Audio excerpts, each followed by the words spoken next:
Hi friends, it's Emily from the Rockport Library, and I'm here to share another First Chapter Friday with you. This week we're going to read the first chapter of Howls Moving Castle by Diana Wynne Jones. This has also been made into a wonderful Studio Ghibli movie, which we also have here at the library. Chapter 1, in which Sophie talks to hats. In the land of Ingary, where such things as 7-league boots and cloaks of invisibility really exist, it is quite a misfortune to be born the eldest of 3. Everyone knows you are the one who will fail first and worst if the 3 of you set out to seek your fortunes. Sophie Hatter was the eldest of 3 sisters. She was not even the child of a poor woodcutter, which might have given her some chance of success. Her parents were well-to-do and kept a ladies' hat shop in the prosperous town of Market Chipping. True, her own mother died when Sophie was 2 years old, and her sister Letty was 1 year old, and their father married his youngest shop assistant, a pretty blonde girl called Fanny.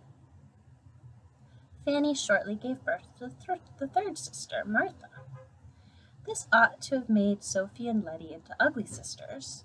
In fact, all 3 girls grew up very pretty indeed, though Letty was the one everyone said was most beautiful.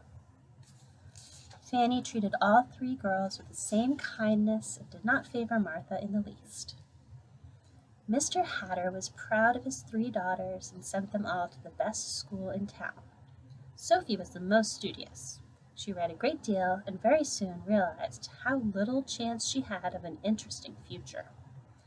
It was a disappointment to her, but she was still happy enough, looking after her sisters and grooming Martha to seek her fortune when the time came.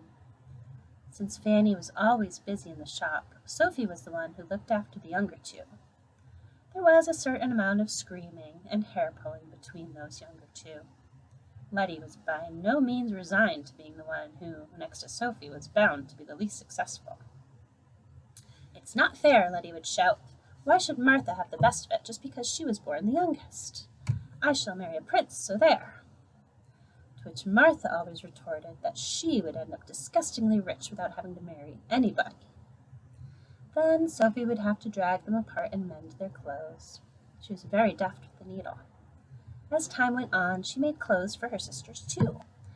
There was one deep rose outfit she made for Letty, the May Day before this story really starts, which Fanny said looked as if it had come from the most expensive shop in Kingsbury. About this time, everyone began talking of the Witch of the Waste again. It was said the witch had threatened the life of the king's daughter, and the king had commanded his personal magician, Wizard Suleiman, to go into the waste and deal with the witch. And it seemed that Wizard Suleiman had not only failed to deal with the witch, he had got himself killed by her. So when, a few months after that, a tall black castle suddenly appeared on the hills above Market Chipping, blowing clouds of black smoke from its 4 tall, thin turrets, everybody was fairly sure the witch had moved out of the waste again and was about to terrorize the country the way she used to 50 years ago. People got very scared indeed. Nobody went out alone, particularly at night. What made it all the scarier was that the castle did not stay in the same place. Sometimes it was a tall black smudge on the moors to the northwest. Sometimes it reared above the rocks to the east. And sometimes it came right downhill to sit in the heather only just beyond the last farm to the north. You could see it actually moving sometimes, with smoke pouring out from the turrets in dirty gray gusts. For a while, everyone was certain that the castle would come right down into the valley before long, and the mayor talked of sending to the king for help. But the castle stayed roving about the hills, and it was learned that it did not belong to the witch, but to Wizard Howl. Wizard Howl was bad enough. Though he did not seem to want to leave the hills, he was known to amuse himself by collecting young girls and sucking the souls from them, or some people said he ate their hearts. He was an utterly cold-blooded and heartless wizard, and no young girl was safe from him if he caught her on her own. Sophie, Letty, and Martha, along with all the other girls in Market Chipping, were warned never to go out alone, which was a great annoyance to them. They wondered what use Wizard Howl found for all the souls he collected. They had other things on their minds before long, however, for Mr. Hatter died suddenly, just as Sophie was old enough to leave school for good. It then appeared that Mr. Hatter had been altogether too proud of his daughters. The school fees he had been paying had left the shop with quite heavy debts. When the funeral was over, Fanny sat down in the parlor in the house next door to the shop and explained the situation. "You'll all have to leave that school, I'm afraid," she said. "I've been doing sums back and front and sideways, and the only way I can see to keep the business going and take care of the three of you is to see you all settled in a promising apprenticeship somewhere. It isn't practical to have you all in the shop. I can't afford it. So this is what I've decided. Letty first." Letty looked up, glowing with health and beauty, which even sorrow and black clothes could not hide. "I want to go on learning," she said. "So you shall, love," said Fanny. "I've arranged for you to be apprenticed to Cesare's, the pastry cook in Market Square. They've a name for treating their learners like kings and queens, and you should be very happy there, as well as learning a useful trade. Mrs. Cesare's a good customer and a good friend, and she's agreed to squeeze you in as a favor." Letty laughed in a way that showed she was not at all pleased. "Well, thank you," she said. "Isn't it lucky that I like cooking?" Fanny looked relieved. Letty could be awkwardly strong-minded at times. "Now, Martha," she said, "I know you're full young to go out to work, so I've thought round for something that would give you a long, quiet apprenticeship and go on being useful to you, whatever you decide to do after that. You know my old school friend, Annabel Fairfax?" Martha, who was slender and fair, fixed her big gray eyes on Fanny, almost as strong-mindedly as Letty. "You mean the one who talks such a lot," she said. "Isn't she a witch?" "Yes, with a lovely house and clients all over the Folding Valley," Fanny said eagerly. "She's a good woman, Martha. She'll teach you all she knows, and very likely introduce you to grand people she knows in Kingsbury. You'll be all set up in life when she's done with you." "She's a nice lady," Martha conceded. "All right." Sophie, listening, felt that Fanny had worked everything out just as it should be. Letty, as a second daughter, was never likely to come to much, so Fanny had put her where she might meet a handsome young apprentice and live happily ever after. Martha, who was bound to strike out and make her fortune, would have witchcraft and rich friends to help her. As for Sophie herself, Sophie had no doubt what was coming. It did not surprise her when Fanny said, "Now, Sophie dear, it seems only right and just that you should inherit the hat shop when I retire, being the eldest as you are. So I've decided to take you on as apprentice myself to give you a chance to learn the trade. How do you feel about that?" Sophie could hardly say that she simply felt resigned to the hat trade. She thanked Fanny gratefully. "So that's settled then," Fanny said. The next day, Sophie helped Martha pack her clothes in a box, and the morning after that they all saw her off in the carrier's cart, looking small and upright and nervous. For the way to Upper Folding, where Mrs. Fairfax lived, lay over the hills past Wizard Howl's moving castle. Martha was understandably scared. "She'll be all right," said Letty. Letty refused all help with the packing. When the carrier's cart was out of sight, Letty crammed all her possessions into a pillowcase and paid the neighbor's boot boy 6 pence to wheel it in a wheelbarrow to Cesare's in Market Square. Letty marched behind the wheelbarrow, looking much more cheerful than Sophie expected. Indeed, she had the air of shaking the dust of the hat shop off her feet. The boot boy brought back a scribbled note from Letty, saying she had put her things in the girls' dormitory, and Cesare's seemed great fun. A week later, the carrier brought a letter from Martha to say that Martha had arrived safely, and that Mrs. Fairfax was a great dear and uses honey with everything. She keeps bees. That was all Sophie heard of her sisters for quite a while, because she started her own apprenticeship the day Martha and Letty left. Sophie, of course, knew the hat trade quite well already. Since she was a tiny child, she had run in and out of the big work shed across the yard where the hats were damped and molded on blocks, and flowers and fruit and other trimmings were made from wax and silk. She knew the people who worked there. Most of them had been there when her father was a boy. She knew Bessie, the only remaining shop assistant. She knew the customers who bought the hats, and the man who drove the cart, which fetched raw straw hats in from the country to be shaped on the blocks in the shed. She knew the other suppliers and how you made felt for winter hats. There was not really much that Fanny could teach her, except perhaps the best way to get a customer to buy a hat. You lead up to the right hat, love, Fanny said. Show them the ones that won't quite do first, so they know the difference as soon as they put the right one on. In fact, Sophie did not sell hats very much. After a day or so observing in the work shed, and another day going round the clothier and the silk merchants with Fanny, Fanny set her to trimming hats.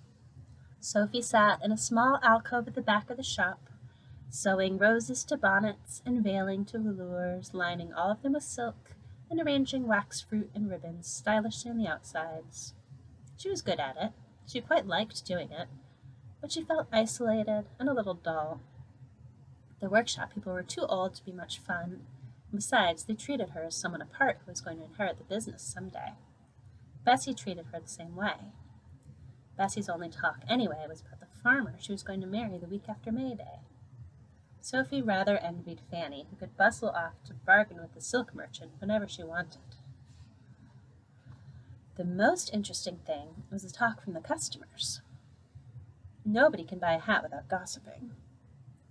Sophie sat in her alcove and stitched and heard that the mayor never would eat green vegetables, and that Wizard Howl's castle had moved round to the cliffs again. Really, that man, whisper, whisper, whisper.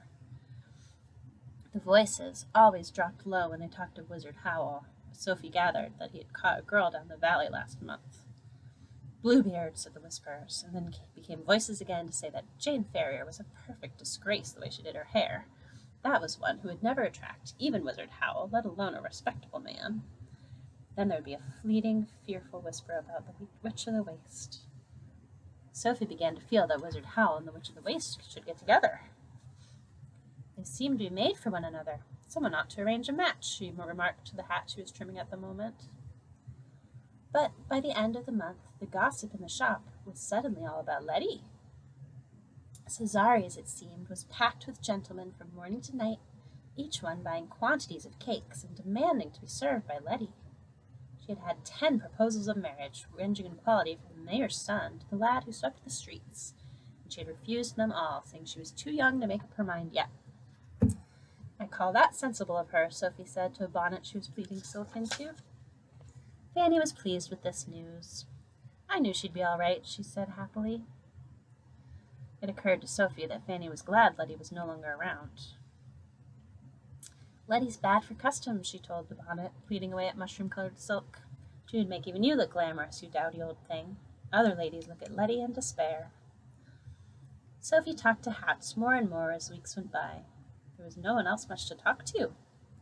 Fanny was out bargaining or trying to whip up custom much of the day, and Bessie was busy serving and telling everyone her wedding plans. Sophie got into the habit of putting each hat on its stand as she finished it, where it sat looking almost like a head without a body, and pausing, while she told the hat what the body under it ought to be like. She flattered the hats a bit, because you should flatter customers. You have a mysterious allure, she told one that was all veiling with hidden twinkles. To a wide, creamy hat with roses under the brim, she said, you are going to have to marry money. And to a caterpillar green straw with a curly green feather, she said, you are young as a spring leaf. She told pink bonnets they had dimpled charm, and smart hats trimmed with velvet that they were witty. She told the mushroom-pleated bonnet, you have a heart of gold, and someone in a high position will see it and fall in love with you. That was because she felt sorry for that particular bonnet. It looked so fussy and plain. Jane Ferrier came into the shop next day and bought it. Her hair did look a little strange, Sophie thought, peeping out of her alcove, as if Jane had wound it around a row of pokers. It seemed a pity she had chosen that bonnet, but everyone seemed to be buying hats and bonnets around then. Maybe it was Fanny's sales talk, or maybe it was spring coming on, but the hat trade was definitely picking up.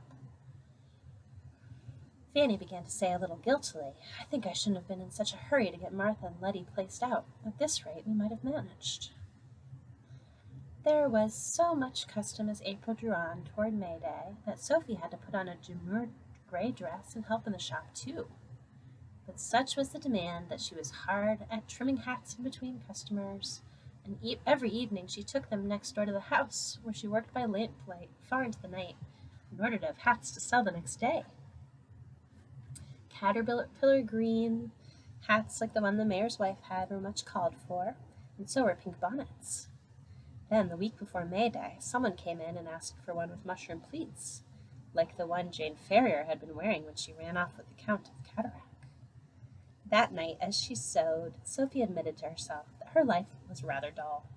Instead of talking to the hats, she tried each one on as she finished it and looked in the mirror. This was a mistake.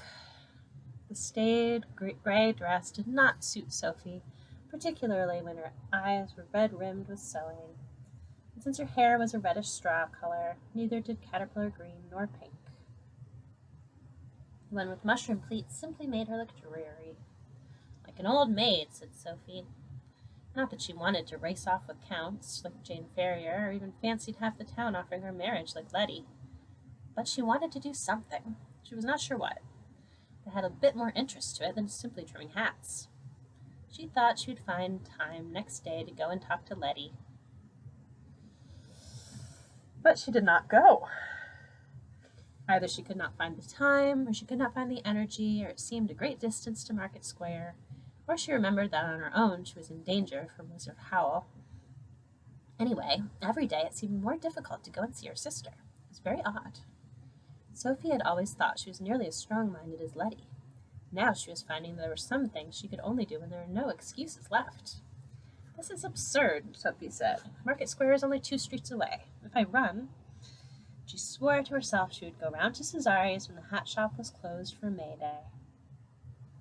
Meanwhile, a new piece of gossip came into the shop. The king had quarreled with his own brother, Prince Justin, it was said, and the prince had gone into exile. Nobody quite knew the reason for the quarrel, but the prince had actually come through market shipping in disguise a couple of months back, and nobody had known.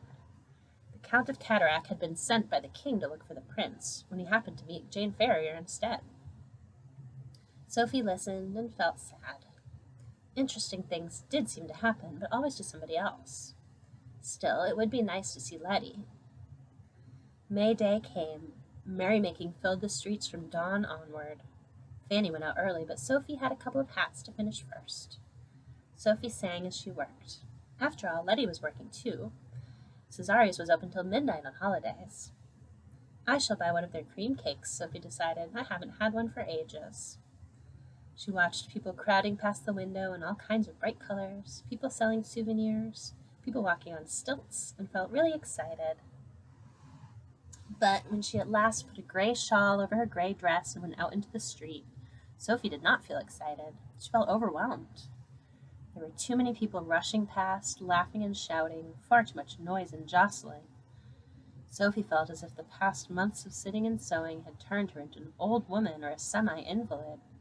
She gathered her shawl around her and crept along close to the houses, trying to avoid being trodden on by people's best shoes, or being jabbed by elbows and trailing silk sleeves. When there came a sudden volley of bangs from overhead somewhere, Sophie thought she was going to faint. She looked up and saw Wizard Howl's castle right down on the hillside above the town, so near it seemed to be sitting on the chimneys. Blue flames were shooting out of all 4 of the castle's turrets, bringing balls of blue fire with them that exploded high in the sky, quite horrendously. Wizard Howl seemed to be offended by May Day, or maybe he was trying to join in his own fashion. Sophie was too terrified to care. She would have gone home, except she was halfway to Cesari's by then. So she ran.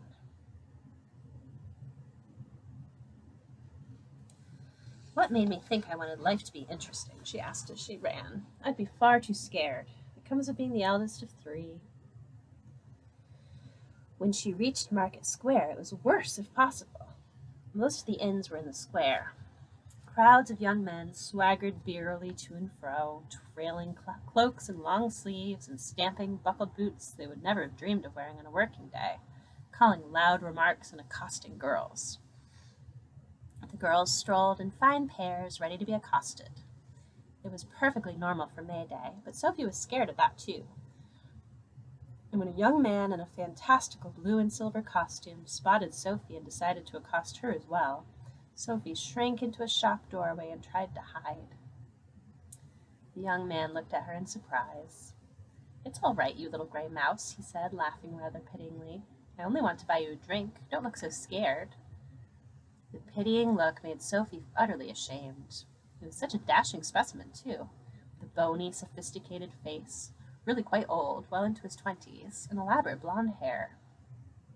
His sleeves trailed longer than any in the square, all scalloped edges and silver insets. "Oh, no, thank you, if you please, sir," Sophie stammered. I'm on my way to see my sister." "Then by all means do so," laughed this advanced young man. "Who am I to keep a pretty lady from her sister? Would you like me to go with you, since you seem so scared?" He meant it kindly, which made Sophie more ashamed than ever. No, thank you, sir," she gasped, and fled away past him. He wore perfume, too. The smell of hyacinths followed her as she ran. What a courtly person, Sophie thought, as she pushed her way between the little tables outside Cesari's. The tables were packed. Inside was packed and as noisy as the square. Sophie located Letty among the line of assistants at the counter because of the group of evident farmers' sons leaning their elbows on it to shout remarks to her. Letty, prettier than ever and perhaps a little thinner, was putting cakes into bags as fast as she could go, giving each bag a deft little twist and looking back under her own elbow with a smile and an answer for each bag she twisted. There was a great deal of laughter. Sophie had to fight her way through to the counter. Letty saw her. She looked shaken for a moment. Then her eyes and her smile widened, and she shouted, "Sophie!" "Can I talk to you?" Sophie yelled. "Somewhere!" she shouted a little helplessly, as a large, well-dressed elbow jostled her back from the counter. "Just a moment!" Letty screamed back. She turned to the girl next to her and whispered. The girl nodded, grinned, and came to take Letty's place. "You'll have to have me instead," she said to the crowd. "Who's next?" "But I want to talk to you, Letty," one of the farmer's sons yelled. "Talk to Carrie," Letty said. "I want to talk to my sister." Nobody really seemed to mind. They jostled Sophie along to the edge of the counter, where Letty held up a flap and beckoned and told her not to keep Letty all day. When Sophie had edged through the flap, Letty seized her wrist and dragged her into the back of the shop, to a room surrounded by rack upon wooden rack, each one filled with rows of cakes. Letty pulled forward 2 stools. "Sit down," she said. She looked in the nearest rack in an absent-minded way and handed Sophie a cream cake out of it. "You may need this," she said. Sophie sank onto the stool, breathing the rich smell of cake and feeling a little tearful. "Oh, Letty," she said, "I am so glad to see you." "Yes, and I'm glad you're sitting down," said Letty. "You see, I'm not Letty. I'm Martha." I wonder what's going to happen next. See you next time, friends.